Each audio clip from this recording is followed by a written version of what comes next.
السلام علیکم ورحمۃ اللہ وبرکاتہ. اعوذ باللہ السمیع العلیم من الشیطان الرجیم من ہمزہ ونفخہ ونفثہ.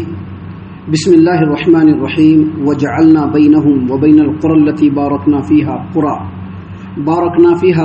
ظاہرۃ وقدرنا فیہا السیر سیروا فیہا لیالی وایاما آمنین.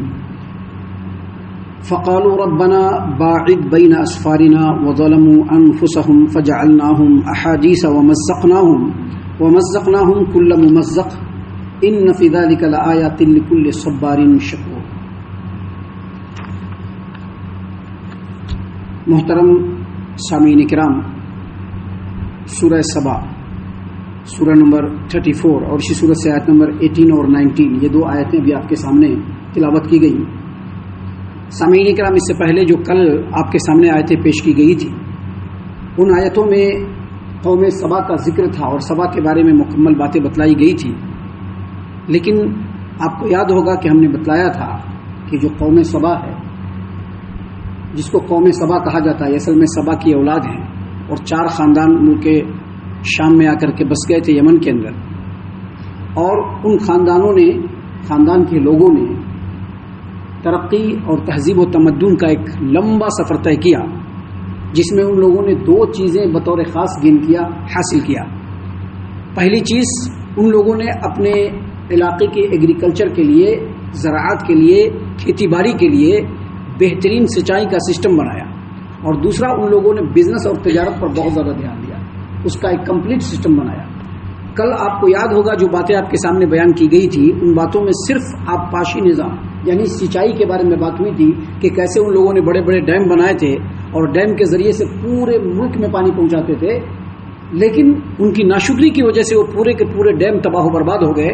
لیکن ساتھ ہی ساتھ ان کا جو سسٹم تھا وہ تجارت کا بھی تھا، جس کا ذکر اللہ تبارک و تعالیٰ نے یہاں پر بیان فرمایا ہے ان 2 آیتوں کے اندر. دیکھیے اللہ تبارک و تعالیٰ نے کیا فرمایا. اللہ نے فرمایا وَجَعَلْنَا بَيْنَهُمْ وَبَيْنَ الْقُرَى الَّتِي بَارَكْنَا فِيهَا قُرًا ظَاهِرَةً وَقَدَّرْنَا فِيهَا السَّيْرَ سِيرُوا فِيهَا لَيَالِيَ وَأَيَّامًا آمِنِينَ. اور ہم نے ان کی بستی اور اس بستی کے درمیان، جس بستی میں ہم نے برکت دے رکھی تھی، کھلے راستے پر کئی بستیاں آباد کر دی تھی. کھلے راستے پر کئی بستیاں آباد کر دی تھی اور ان میں چلنے کی منزلیں مقرر کر دی تھی، اور ان میں رات دن بغیر خوف اور خطرے کے اے لوگو تم لوگ امن سے سفر کرو. یہاں پر سب سے پہلے سمجھ لیجئے کہ یہ جو ان کی خوشحالی اور جو ترقی تھا، اس کا جو دوسرا سبب تھا ان کا تجارتی اور بزنس کا سسٹم اور نظام. ان کا تجارتی جو قافلے ہوتے تھے وہ ان کے علاقے یعنی یمن سے نکلتے تھے اور ملک شام کی طرف جاتے تھے. جیسا کہ مفسرین نے بیان کیا ہے کہ یہ جو سفر ہوتا تھا، پیدل چلتے تھے لوگ، سواریاں بھی ساتھ میں ہوتی تھی لیکن پیدل چلتے تھے. کئی لوگ ساتھ مل کر کے چلتے تھے، پورا قافلہ چلتا تھا. تو یہ 4 مہینے کا سفر ہوتا تھا. کتنے مہینے کا؟ 4 مہینے کا سفر ہوتا تھا. اور جو یمن سے جو ان کا قافلہ نکلتا تھا تو کہاں جاتا تھا؟ اللہ نے فرمایا وَجَعَلْنَا بَيْنَهُمْ وَبَيْنَ الْقُرَى الَّتِي بَارَكْنَا فِيهَا. اور ہم نے ان کی بستی اور اس بستی کے درمیان جس بستی میں ہم نے برکت رکھی ہے، وہ بستی جس میں برکت رکھی ہے اللہ تبارک و تعالیٰ نے، وہ کون سی بستی ہے؟ یہ وہی بستی ہے جس کو ملک شام کہا جاتا ہے، جہاں پر بیت المقدس ہے آج کے ڈیٹ میں. قرآن کریم کے مختلف جگہوں پر آپ دیکھیں گے کہ اللہ تبارک و تعالیٰ نے جس جگہ پر بھی اس بستی کا ذکر فرمایا ہے، ساتھ ہی ساتھ یہ بھی فرمایا ہے کہ اس بستی میں ہم نے برکت دے رکھی ہے. یاد رکھیے گا، فتنے کے دور میں اللہ کے رسول صلی اللہ علیہ وسلم کی خاص حدیث ہے کہ نبی کریم صلی اللہ علیہ وسلم نے فرمایا مومنوں کو کہ فتنے کے دور میں شام میں جا کر کے پناہ لینا. آج لوگوں نے جو وہاں پر فتنہ و فساد کا جو بازار گرم کر کے رکھا ہے، بہت جلد اس کا خاتمہ ہوگا. اللہ تبارک و تعالیٰ کے حکم سے اللہ تبارک و تعالیٰ کا جو لشکر ہوگا وہ وہاں پر آئے گا اور اس پورے فتنے کو خاتمہ کرے گا. اور وہ پورا کا پورا جو ملک شام ہے، جس کو ہم فلسطین بھی کہہ سکتے ہیں، اس میں اللہ تبارک و تعالیٰ امن و امان لانے والا ہے. اور مومنوں کو وہیں پر جا کر کے ٹھکانہ لینے کے لیے نبی کریم صلی اللہ علیہ وسلم نے خاص طور سے حکم دیا تھا اپنے صحابہ کو. تو ان کا جو قافلہ تھا تجارت کا، ملک سبا، قوم سبا کا جو قافلہ تھا، وہ ان کے بستی سے نکلتا تھا اور کہاں جاتا تھا؟ سیدھے ملک شام کے اندر جاتا تھا. یہ سفر 4 مہینوں کا ہوتا تھا اور مکمل ہائی وے سے ہو کر کے وہ لوگ گزرتے تھے. اللہ تبارک و تعالیٰ نے فرمایا ہے وَجَعَلْنَا بَيْنَهُمْ وَبَيْنَ الْقُرَى الَّتِي بَارَكْنَا فِيهَا قُرًا ظَاهِرًا.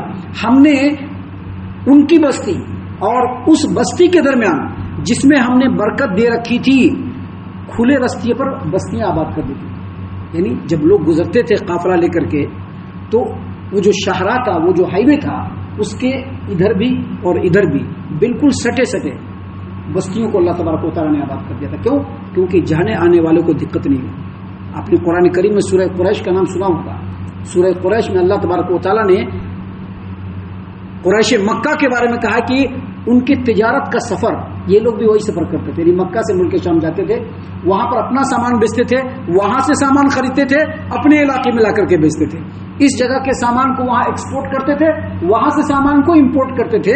سیم ٹو سیم یہی ملک سبا بھی یہی کام کیا کرتے تھے. اللہ نے فرمایا قرآن ظاہرہ بستی آباد کر دی تھی. کیا مطلب جب یہ لوگ شاہراہ پر چلتے تھے، ہائی وے پر چلتے تھے، تو ان لوگوں کو خالی اور سنسان جگہ بہت کم ملتا تھا. ابھی تھوڑی دور چلے ایک بستی ملی، ابھی اس بستی میں پہنچے تو سامنے بستی نظر آتی تھی. اللہ تبارک و تعالیٰ نے اس طرح سے امن و امان والا بنا دیا تھا. ان کو کہیں پر بھی کسی بھی وقت رکنے میں کوئی دقت نہیں ہوتی تھی. دوپہر میں آرام کرنا ہے رک جاتے تھے، آرام کرتے تھے، پھر ذرا شام ڈھلے کھاتے پیتے تھے نکل جاتے تھے. رات کو آرام کرنا ہے، اچھا چلو تھوڑا اور چل لیتے ہیں، سامنے بستی ہے وہاں پر پہنچتے تھے، وہاں پر کھاتے پیتے تھے، آرام کر لیتے تھے. پورا پرسکون. اللہ نے فرمایا کہ ہم نے ان کی بستی اور اس بستی کے درمیان جس میں ہم نے برکت دے رکھی تھی، کھلے رستے پر کئی بستیاں آباد کر دی تھی اور ان میں چلنے کی منزلیں مقرر کر دی تھی. چلنے کی منزل مطلب جہاں چاہے رک سکتے تھے، جس وقت چاہے رک سکتے تھے. اور اللہ نے مزید کہا کہ ہم نے ان کو حکم دیا کہ سیرو فیہا لیالی و ایام آمنین، تم دن اور رات میں جب چاہو بغیر خوف اور خطرے کے سفر کر سکتے. اب جگہ جگہ پر بستیاں آباد ہیں، لوٹ مار بھی نہیں ہوگا، چھین چھوڑ بھی نہیں ہوگا، کوئی فتنہ و فساد بھی نہیں ہوگا. جہاں پر چاہیں گے بیٹھیں گے، پانی پی لیں گے، کھا پی لیں گے، آرام کر لیں گے اور پھر چل پڑیں گے. اسی چیز کو اللہ نے بیان فرمایا کہ ان لوگوں کا جو تجارتی قافلہ تھا اتنا سسٹم سے نکلتا تھا کہ جس میں ان لوگوں کو کوئی دقت نہیں تھی. آرام سے اپنا سامان بیچتے تھے، ادھر جا کر کے بیچا سامان، پھر وہاں پر پرچیزنگ کیا، سامان کو پھر لگوایا، پھر اپنے علاقے میں چلے آئے اور یہاں پر لوکل میں لوگوں کو سامان بیچا. یہی ان لوگوں کا سسٹم بنا ہوا تھا جو اللہ تبارک و تعالیٰ نے یہاں پر بیان فرمایا. سامعین کرام، ہمیشہ یاد رکھیے جب اللہ تبارک و تعالیٰ کی طرف سے نعمت ملے تو نعمت کو کے ملنے کے بعد دل میں پراؤڈنس کبھی بھی نہیں آنا چاہیے. کیونکہ جب پراؤڈنس اور فخر آ گیا، ہمیں پتہ ہے نا، ہمیں جب یہ آ گیا، کبھی بھی انسان اپنے آپ کو آگے نہیں بڑھا سکتا ہے، نہیں بڑھا سکتا ہے انسان. چاہے وہ فرد ہو، چاہے وہ جماعت ہو، چاہے وہ عام انسان ہو، چاہے وہ حکمران ہو، چاہے وہ ذمہ داران ہو. جب اللہ تبارک و تعالیٰ کی نعمت ملی تو مزید عاجزی آنا چاہیے، مزید انکساری آنا چاہیے. لیکن یہی چیز ان لوگوں نے نہیں کیا. اللہ تبارک و تعالیٰ نے فرمایا، دیکھیے ان لوگوں نے کہا، فقالوا، ان لوگوں نے کہا، ربنا باعد بین اسفارنا، اے ہمارے رب ہماری سفر کی مسافتیں بھی دور دور ہو جانی چاہیے. مطلب یہ کہ لوگ جو فلاں علاقے سے سفر کر کے آتے ہیں تو کہتے ہیں کہ یہ تکلیف اٹھانی پڑی، یہ مصیبت اٹھانی پڑی، رستے میں یہ خطرہ آ گیا، آبادی نام کی چیز نہیں تھی، رستے میں بھوک پیاس لگ رہی تھی، ہم لوگ فلاں جگہ پر اترے، کھائے پیے، بڑی مشکل سے کھانا ملا، گئے تو گرمی تھی، دھوپ کی شدت تھی، گئے تو جو ہے ٹھنڈک اتنی تھی کہ ٹھنڈی ہواؤں سے بہت برا حال ہو گیا تھا.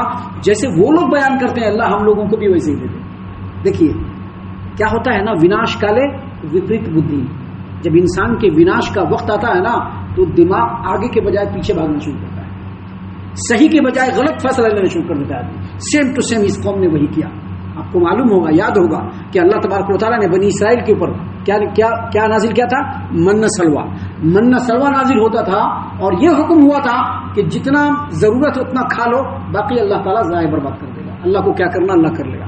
ان لوگوں نے بہت دنوں تک کھایا، لیکن اللہ کی یہ نعمت ان کو راس نہیں آئی تو انہوں نے کیا کہا، ہم کو یہ چیز نہیں چاہیے، ہم کو کیا چاہیے، گاجر چاہیے، مولی چاہیے، پیاز چاہیے، لہسن چاہیے، ہم وہ کھانا چاہتے ہیں. بالکل سیم ٹو سیم ان لوگوں نے یہی بات کہی.